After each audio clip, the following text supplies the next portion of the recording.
Ayan nga hapon, nga naton nga tanan. Mabugnaw nga haponanon. Nalipay ako. Kaginang aga, pagbugtaw ko, nag-uran. Kung ko ba, nag-uran ka ginang aga. Kung ko pira kaadlaw nga nag-init. Halos isa ka simana. The blessings, gidman gali, Ma'am Eljit. We are blessed. We are showered. Kung baga, kung tanom nga ginatanom sa pira ka tuig, ginabunyagan, nagahanggod, ginagahanggod, kag nagabunga, kag nagatubo, pagid, kag nagapanaringsing, para naganami, pagid nga naganami.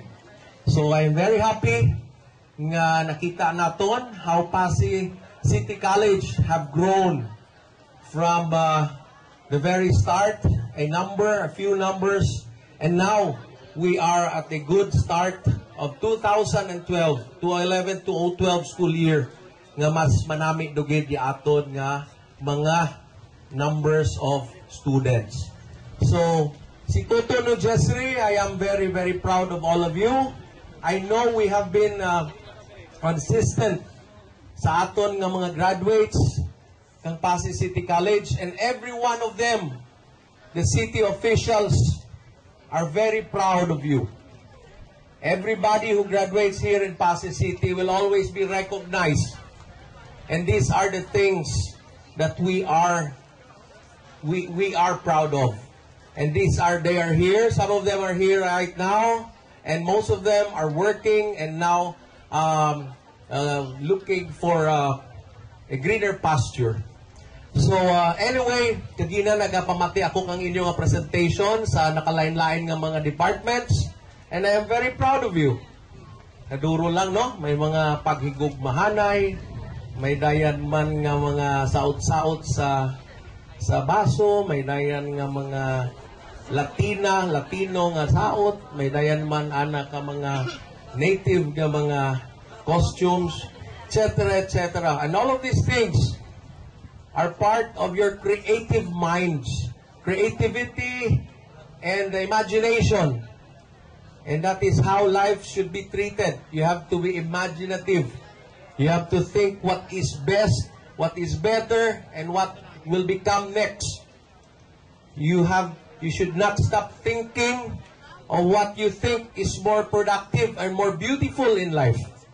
That's the reason why you go to school, because it is not only to get the highest grade there is, but going to school, going to finish your college degree is a process of giving you the inputs and the outputs of becoming a better person, of becoming a more successful person in life. Your choice and your course is your choice at this moment.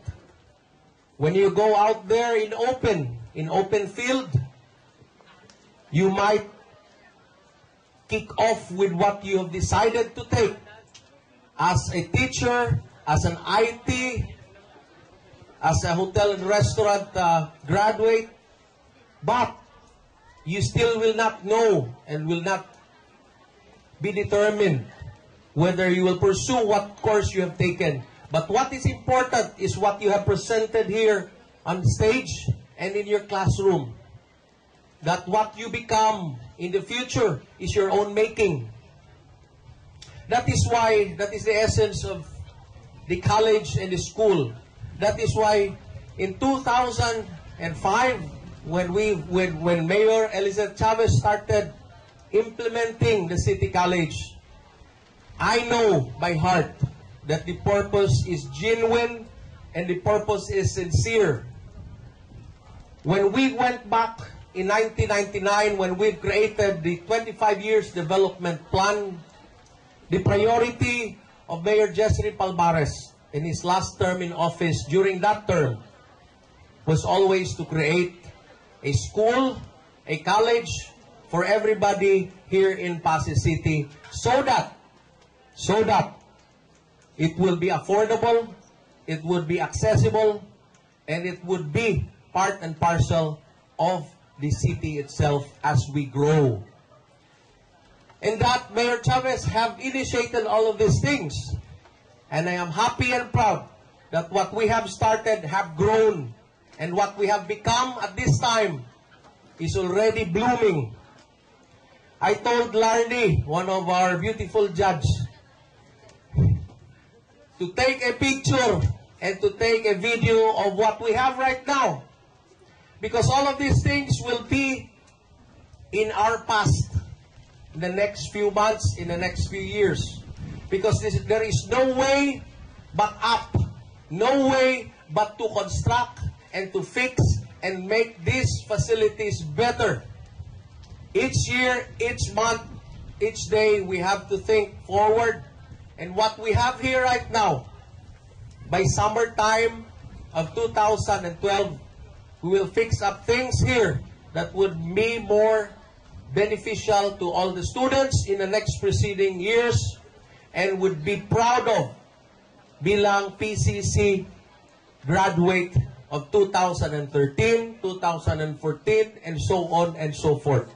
So the 7th-year foundation will always be significant because what we have here right now, what we have here today, will be the thing of the past in the next year to come because we will definitely develop and fix up what we have right now at this time. So again, to all the college students here, to Ma'am Eljit, to SP Horace, kon ko do sa dusi ka konsyal, tanalayan diya. Tikon ko, I'm happy that he is here. Actually, kagina diya sa natanan. Galihay ma-judge mo. Okay. And of course, to all the rest of the facilitators and to all the rest who has been the teachers, who has been the professors, who has been the temporary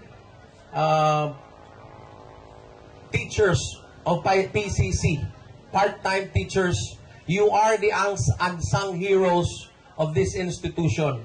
And it will always be noted by the city officials. It will always be cherished by the city officials. And what we have exerted here as an effort will always be remembered and will always be rewarded. Time will come that everybody will be rewarded. Again, being your mayor, Pasig City in 2012, the 7th-year foundation of PCC is always significant to all of us. And I pray harder that all of these things will be at its best in the next years to come. Thank you so much, and bayad-ayad nga hapon kanaton nga tanan. God bless us all. Thank you, Mayor. We are truly motivated and encouraged by your insights. And don't worry,